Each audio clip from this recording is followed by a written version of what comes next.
Welcome to Farm to Stable, a science-based equine nutrition podcast.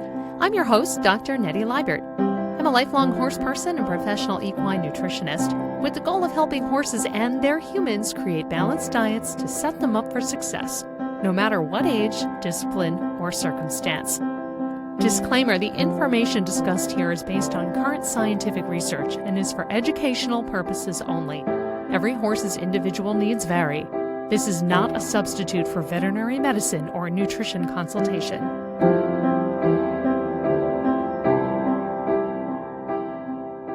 Welcome to Farm to Stable, an equine nutrition podcast. I'm your host, Dr. Nettie Liebert. Thank you for joining me. And this week, I want to talk a little bit about the difference between as fed and dry matter. So if you're like me and you like a hay analysis, or even if you don't have a hay analysis, or perhaps you have a horse that needs some pretty particular diet management, how much they can eat, whether it's hay or pasture, sometimes you need to take a fairly scientific approach to it. You need to be careful how much you feed. And the more research that comes out about how much a horse can eat if left to their own devices, especially ponies, or how much they can take in, the more we may need to be controlling of that if, again, you have a horse that needs a weight loss diet or has a metabolic issue or something of that nature. So I wanted to try to give you a simple example to try to take you through all of it. So that's just going to be what we talk about today. So let's start by defining what is as fed. Think of it as is. If you're feeding your horse hay as fed, it's basically what you're taking out of the bale and giving to them to eat. That's it, just like it is. Now, when we talk about dry matter, that is that same amount of hay with the water removed. So remember, water is water. Seems silly, right? But that water doesn't actually count towards your horse's calorie or nutrient intake. Yes, of course, horses have water requirements, but when we're talking specifically about determining how much forage is needed and weighing it out, you don't necessarily need to count the water.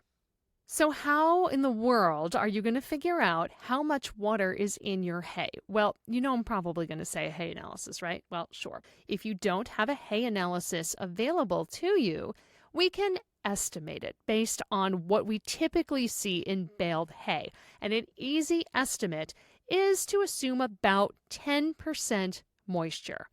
So I'm going to give you a simple example to take you through, and then we'll do a real-world example. So let's start with 10 pounds of hay as fed. So this is the amount of hay you pull out of the bale and weigh out, 10 pounds, just like that. We're going to assume that that portion of hay that you took off the bale is about 10% moisture or water. Now remember, the water doesn't count, so we're going to add back this 10% in extra forage. So 10% of 10 pounds is 1 pound.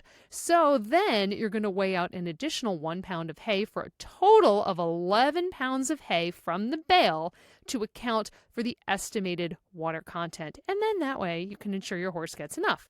Now, yes, I know we can get into semantics about the water content of the extra, but we're going to keep it simple here. So now that you have an idea, if you want to get out a pen and paper and follow along, you can, or you can come back and review it. Let's do a real world example. Let's say you have an overweight pony, and there are many of them out there. Let's say that pony weighs 550 pounds, but the pony needs to lose some weight, let's say about 50 pounds. You want to start with knowing how much to feed on a weight loss diet. So I'm never going to recommend that you feed less than 1.5% of that pony's current body weight. And then you can start to taper down. So what does that mean? That pony weighs 550 pounds. 1.5% of 550 is about 8.5 pounds of forage per day. That's where you want to start.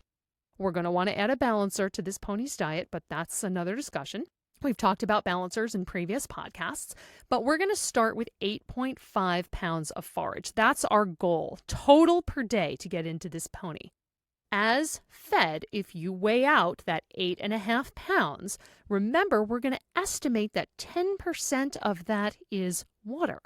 So we're going to add back a portion, that 10%, to that 8.5 pounds, give or take, to be sure to add to your as-fed total. 10% of 8.5 is about 0.85 pounds, so a little over 3/4 of a pound to keep it simple.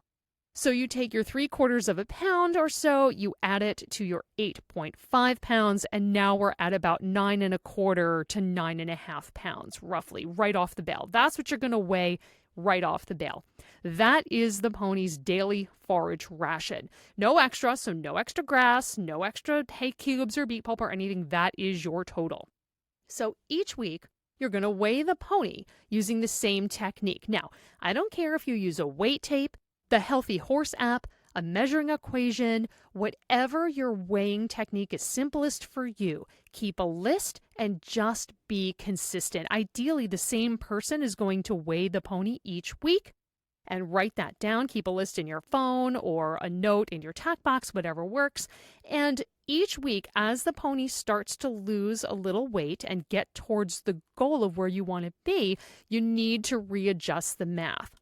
So when the pony gets down to, say, 525 pounds, we're going to taper down the amount of forage just slightly to make sure we're still maintaining 1.5% of forage of the current body weight. And then again, we'll add back the extra 10% to account for water in the forage and so on and so forth until you get the pony down to the weight that the pony needs to be. So what do the numbers on that look like? Okay, you've got your pony down to 525 pounds. Now, the goal is to feed about 7.75 to 8 pounds of forage per day. That's roughly 1.5% of that pony's new body weight. By the way, if the pony loses 25 pounds in a week, that's too fast, and you need to speak to a nutritionist to help you get on track. But let's just say a few weeks have gone by, the pony's gotten down to 525 pounds. So now you're going to weigh that 8 pounds of hay right off the bale, add back your 10%, so again, just about 3/4 of a pound to account for the moisture, and then feed that amount per day, so about 8.75 pounds of forage per day, plus your balancer. So this technique ensures you're feeding sufficient forage without depriving the pony of having enough to eat throughout the day. Don't forget the balancer. Did I say that already? Okay. So now, congratulations! Your pony over a few weeks and months has reached the goal weight of 500 pounds, is in much better body condition, and now you need to switch to maintenance mode. Previously, we had talked about sort of tapering down. Now let's talk about maintenance in this as-fed dry matter scenario. Your pony now weighs 500 pounds, and you want to increase slightly the amount of daily forage per day so that the pony doesn't continue to lose weight in an unhealthy way, right? You want them to stay right where they are. So we're going to go to about 1.75 to 2% of their current body weight in forage per day. So that's going to mean about 8.75 to 10 pounds of forage per day. That's your goal to maintain that pony. This is an example. So each pony is going to be a little bit different. So you're going to want to continue to weigh that pony every week and make sure that their weight is staying where you want it. But for our example purposes, let's weigh out our 8.75 to 10 pounds of hay right off the bale. We're going to add in an extra 10% to account for estimated moisture content in that hay. So now we're at 9.5 to 11 pounds as fed right off the bale. And that's your pony's forage ration for the day. Keep in mind, this is the forage ration. No extra grass, no extra hay. You may need to use a slow feeder, a hay net, a grazing muzzle, something like that in order to make sure that the pony is taking in the proper amount. And I'm saying pony in this example, but of course it could be a horse for whatever that horse weighs. You want to make sure that the pony is taking in the proper amount and not going over or under. So that's why it does take a little effort on your part to weigh out the hay, to weigh the horse every week. But once you do it and you get into a rhythm and you've gone through it 2 or 3 times, it's going to become second nature and very easy to do. You can get a simple scale at any store, really, any box store, any hobby store, or you can find one online. They are not expensive and they are well worth the few dollars to invest. So I know this has been a little bit more of a technical talk than we've done in the past, but I wanted to kind of cluster these talks together about weighing your horse weighing feed, soaking hay, and then why it's important to think about as fed versus dry matter. Because as more research comes out in the realm of nutrition, you're going to hear these terms more and more. And many horse owners are just simply not familiar with them or are easily confused by them. I get it. Believe me, I do. And sometimes it takes a little while to wrap your head around it. But that's what I'm here for, to try to help talk you through it. So if you have more questions, feel free to drop an email to equinenutritionphd@yahoo.com. Send your questions, your topic ideas, and we'll follow up on a future episode of Farm to Stable. Thanks so much for listening. I look forward to hearing from you. Thank you for listening to the latest episode of Farm to Stable, a science-based equine nutrition podcast. Please share and subscribe if you found the content interesting. And if you have a topic you'd like to hear about, send it to equinenutritionphd@yahoo.com.